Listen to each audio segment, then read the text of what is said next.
అంటే యాక్చువల్గా ఇప్పుడు మీ దాకా అది వచ్చిందో లేదో తెలియదు, ఫస్ట్ హాఫ్ అంతా కృషి గారు చేశారు, సెకండ్ హాఫ్ అంతా జ్యోతి గారు చేశారు అనేది బయట బాగా నడుస్తుంది. అవును సార్. అసలు అందులో ఏంటి వాస్తవం ఏంటి? వాస్తవం ఏం లేదు సార్. ఇప్పుడు టైటిల్స్లో నా పేరు ఉంది, ఫినిషింగ్ నేను ఉన్నా, ప్రమోషన్ నేను ఉన్నాను.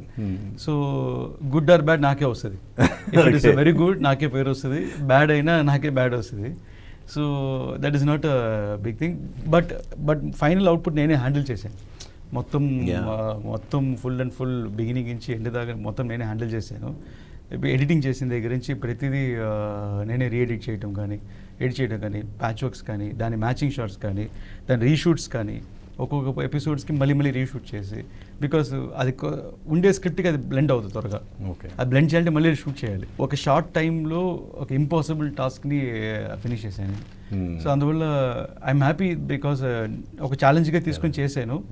రేపు ఇంకా రిజల్ట్ బెటర్గా వచ్చేటప్పుడు it will come to me only. So I will be very happy for this challenge. ఏదైనా ఒకటి తీసుకోవాలి. ఆ ప్రయత్నంలో మిస్టేక్స్ ఉంటాయి, డెఫినెట్గా మిస్టేక్స్ ఉంటాయి. At least I tried that attempt. మనిషి అన్న తర్వాత తప్పు చేయకుండా ఉన్నాం కదా, అది మనిషి లేదా మనుషులం కాదు కదా, మనం దేవుళ్ళు అవుతాం కదా. ఇంకోటి, మీరు ప్రచారంలో కానీ పబ్లిసిటీ మొత్తంలో